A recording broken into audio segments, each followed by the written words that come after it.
विघ्नेश्वराचं नाव वापरलं म्हणून विघ्नेश्वराचा अपमान कसा होऊ शकतो?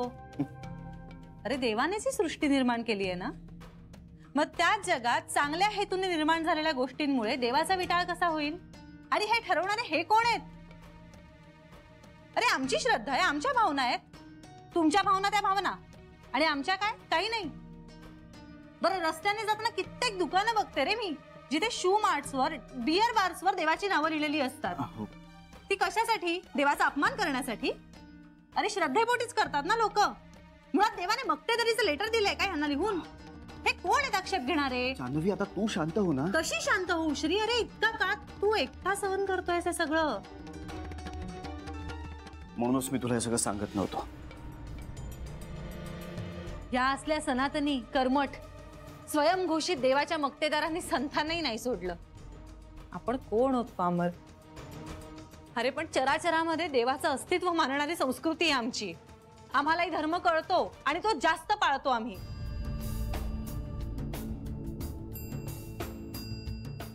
जान्हवी हे तुझं लॉजिक इथे नाही चालणार. कारण भावना दुखावून घेणाऱ्यांना लॉजिक नको असतं, राडे हवे असतात.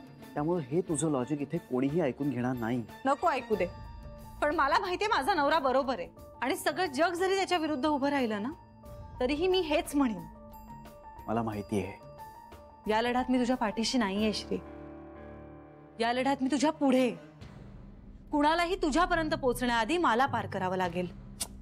जान्हवी तुम्ही हे असं इमोशनली हायपर होता ना, म्हणून मला तुमच्यापासून सगळं लपवायचं होतं. नाही नाही नाही, मी इमोशनली हायपर नाही होणार. हे बघ मी शांत राहीन. हे पण श्री तू गिव्हअप नको करूस. तू त्यांच्या समोर हात नाही टेकायचेस. जान्हवी अगं प्रश्न गिव्हअप करण्याचा नाहीये. काहीही झालं ना तरी नुकसान हे आपलंच आहे. कंपनीतल्या हजारो माणसांचं पोट आपल्यावर अवलंबून आहे. आज त्यांनी आपली होर्डिंग्स फाडलेत, उद्या कंपनीची तोडफोड करतील. जान्हवी अगं कंपनीतल्या प्रत्येक माणसाची जबाबदारी ही आपली आहे. या सगळ्या प्रकरणात कंपनीतल्या एका जरी माणसाला काहीही झालं ना तरी आपल्याला ते केवढ्याला पडेल. त्यामुळे हा असा सगळा नुसता एककल्ली विचार करून नाही चालणार आपल्याला. पण मग तू काय करणार आहेस?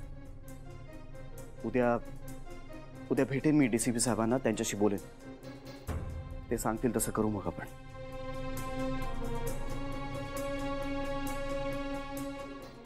श्री या सगळ्यात मी तुझ्या बरोबर आहे.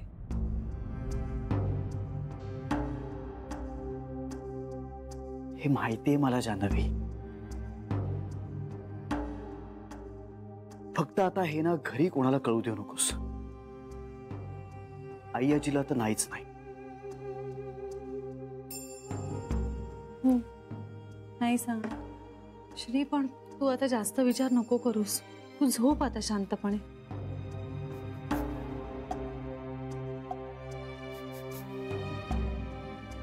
झोप.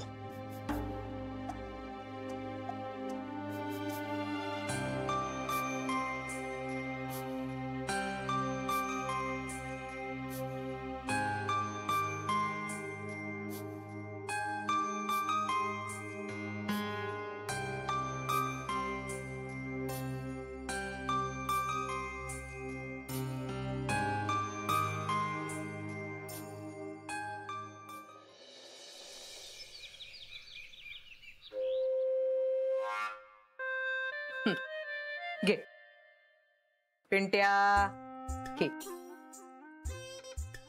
यशस्वी हो. साहेबावर चांगली छाप पाड. आणि हे बघ बोलता बोलता हेही सांग म्हणावं आम्ही चाळीतल्या खोलीत राहतो, भाड्याच्या खोलीत. जरा जमलंच तर तुमच्या ओळखीने कुठेतरी फ्लॅट वगैरे पण बघा. पैसे आपण देऊ रे हळूहळू.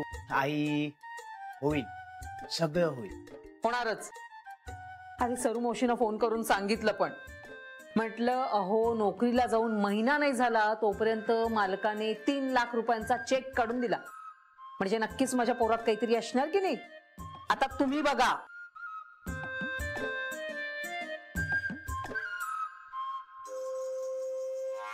बाबा बाबा तुम्ही कसे गप्प?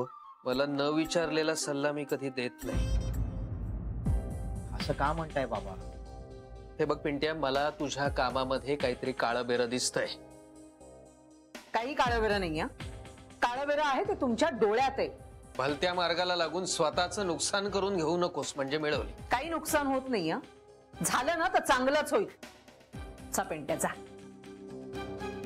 निघ. बाबा उशीर होईल मला यायला. निघू? काही हरकत नाही. सावकाशी. हा आणि ते जरा घरात सांग. हा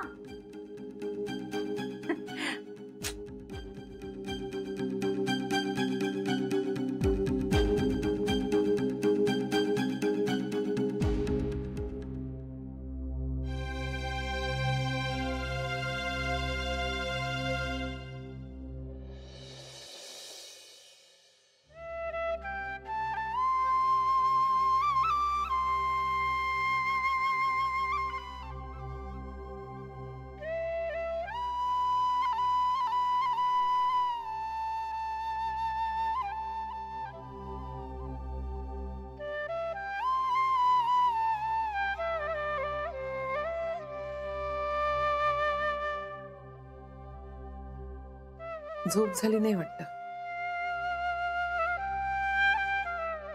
कमी झाली. कंपनीची घेतोस तशी स्वतःची पण काळजी घे.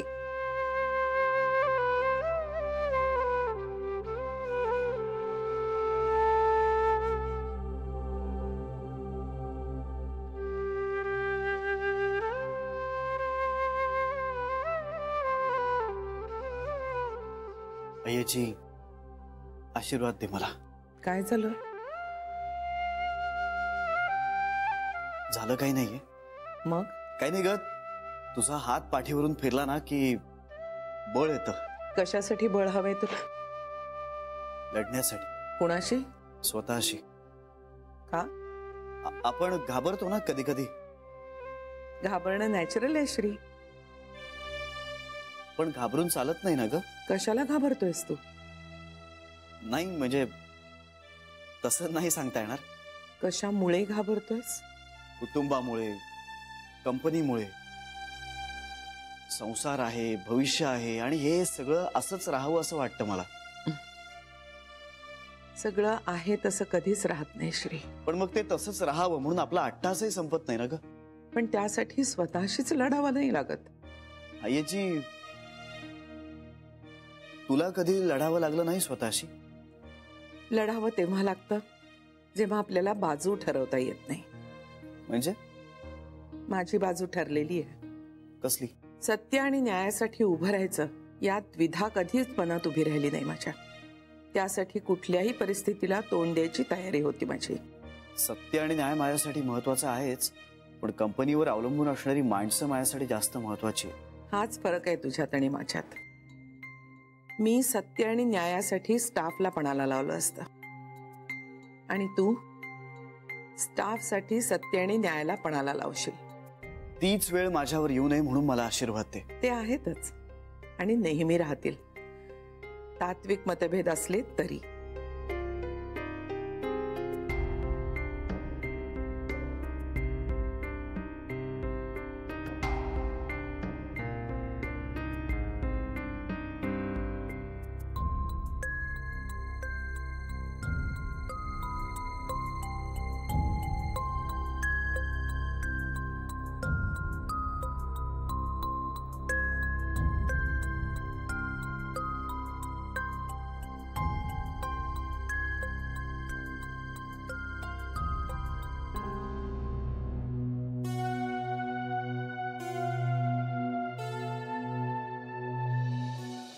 बंद करा बंद करा बंद करा बंद करा बंद करा बंद करा बंद करा बंद करा.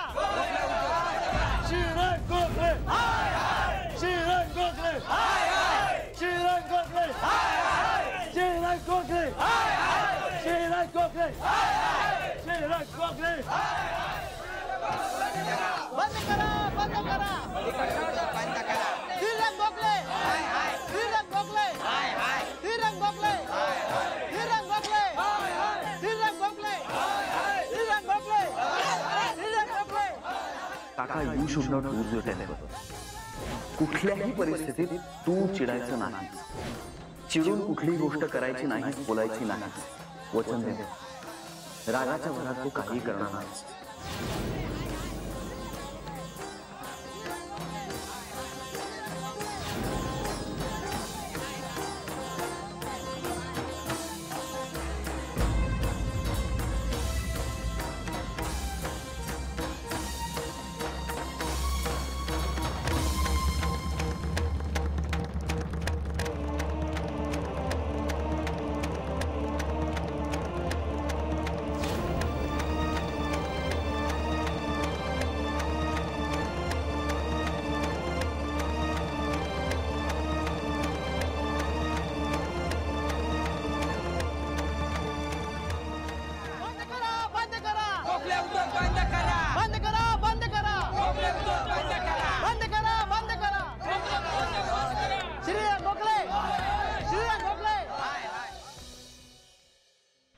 नाही कळलंय मला ते.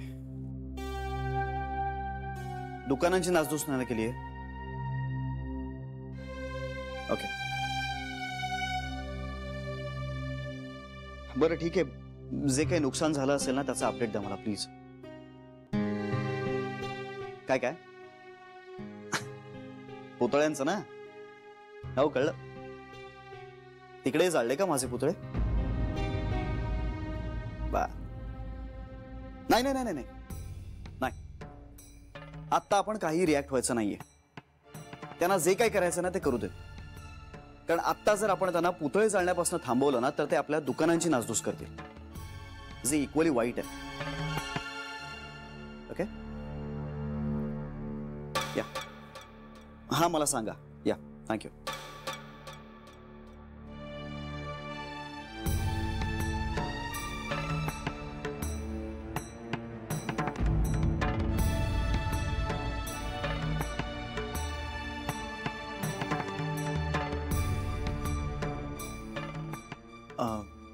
जानवी जानवी जानवी आय गेस तू माझा आत्ताचा फोन कॉल ऐकलायस बरोबर? ऐक, मी जे काकाला सांगितलंय ना तेच तुलाही सांगेन. भावनांवर ताबा ठेवा. कुणी ठेवायचा तो श्री? आपण का त्यांनी? सगळ्यांनीच ठेवायला हवा जानवी. अगं आपण आपल्या भावनांवरती ताबा ठेवू शकत नसू ना तर माणूस म्हणून जन्माला येण्यात काहीच फायदा नाहीये. आपण आपल्या भावनांवर ताबा ठेवू शकलो नाही तर काय घडतं हे बघतेस ना तू. आणि हे सगळं दुसरं काय आहे? तेच तर आहे. कोणीतरी भडकवलेल्या, कोणीतरी मुद्दाम चुकीच्या मार्गाने चेथावलेल्या भावनाच तर आहेत. माझी फक्त एकच रिक्वेस्ट आहे, प्लीज संयम ठेवा. आता तुम्ही संयम ठेवू शकलात ना तरच मी ही बाहेरची लढाई शांतपणे लढू शकेन. घरी परत आल्यानंतरही भावनांवर आवर घालण्याची ताकद नाही आता माझ्यात. श्री श्री श्री अरे काय चाललंय बाहेर? निदर्शनं करतात, पुतळे जाळतायत. मला खरंच काही कळत नाहीये. कोण आहेत हे लोक? आणि खूप भीती वाटते आता मला. तू प्लीज थांब ना. अरे आज ते पुतळे जाळतात, उद्या बेबी आत्या असं काही होणार नाही. अगं कायदा नावाची काही गोष्ट आहे की नाही? या सगळ्या माणसांना जर त्यांचं मत व्यक्त करण्याचं स्वातंत्र्य असेल ना तर आपल्या देशात कायदा आणि सुव्यवस्था सुद्धा आहे. अगं म्हणून तर हे फक्त पुतळे जाळू शकतात, बाकी काही करू शकत नाहीये. श्री पण हे खूप भयंकर आहे. I know. श्री आपण आईला सांगूया. नाही, आई आजीला आता हे कळता कामा नाही. अरे पण का श्री? बाहेर ना कुठून तरी कळेलच ना.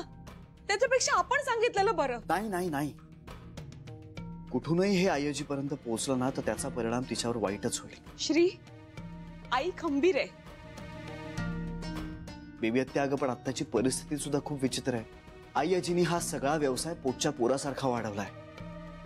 तिला हे झालेलं सगळं नुकसान, ही सगळी झालेली परवड समजली ना तर तिला खरंच खूप वाईट वाटेल, खूप दुःख होईल तिला. आणि जे मला होऊ द्यायचं नाहीये. आणि दुसरी गोष्ट, आता आई आजीनी हा सगळा व्यवसाय माझ्या हातात दिलाय ना. या व्यवसायाला मोठं करण्याचं क्रेडिट जर मला जात असेल ना तर मग इथे होणारा सगळा त्रासही मीच सोसला पाहिजे. ही माझीच जबाबदारी आहे. त्यामुळे आई आजीपर्यंत हे सगळं पोहोचण्याचं काही कारणच नाहीये. आणि तिसरी गोष्ट, आई आजी ही तत्वांना जपणारी बाई आहे. आणि या सगळ्या प्रकरणात कुठेच तत्व नाहीये. त्यामुळे आईजी जर ह्या सगळ्यात इन्व्हॉल्व्ह झाली ना तर मग आईजी माघार घेणार नाही. ती कसलीही तडजोड नाही करणार. आणि मग गोष्टी कुठल्या थराला जातील, या सगळ्याचा काय शेवट होईल हे मी सांगू शकत नाही, कारण त्यावेळी आपल्या हातात काहीच नसेल.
काहीतरी गडबड आहे, काहीतरी झालंय. माझ्यापासून काहीतरी लपवलं जातंय असं का वाटतंय मला. पण का लपवतील आणि काय. या घरात कधी कुणाला कसली लपवाछपवी करावी लागत नाही असा समज होता माझा. शरयू कांताला चोरून भेटायची हे कळल्यावरही खूप दुःख झालं होतं सगळ्यांनाच. मग आता परत असं काय असेल जे आपल्यापासून लपवावं असं वाटत असेल. श्रीनं ठरवलं असलं तर तो सांगणार नाही, त्याच्या तोंडून नाही बाहेर पडणार. जान्हवीला विचारावं का. कधी कधी मुलांपेक्षा सुनांवर का भरोसा वाटतो. जान्हवी सांगेल.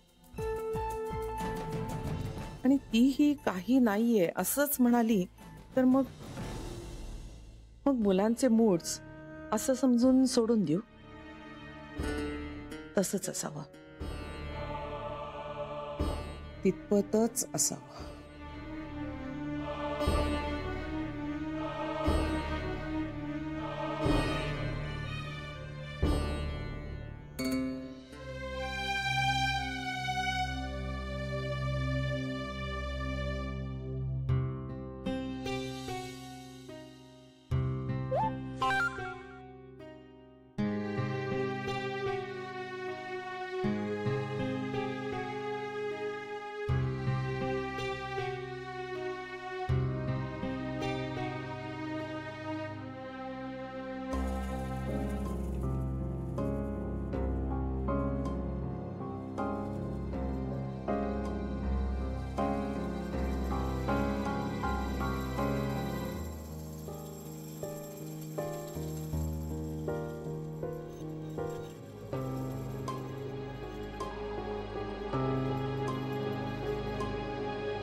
सुचत नाही मला.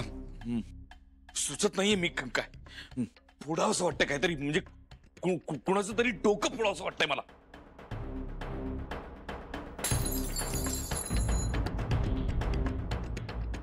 हे घे, तूही फोड, बरं वाटेल तुला सुद्धा.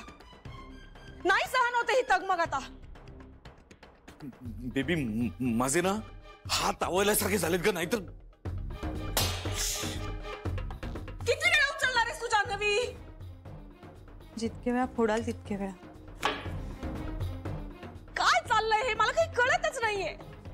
पुतळा जाळत होते का श्रीचा. श्रीचा पुतळा जाळत होते आणि मी मी मी काय केलं. काही नाही केलं. मी ते सगळं पाहिलं आणि उलट्या पावली घरी चालत आलो. आणि आता घरी येऊन काय करतोय. नुसता उभा आहे.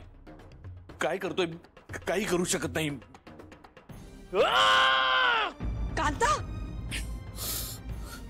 काय नाही,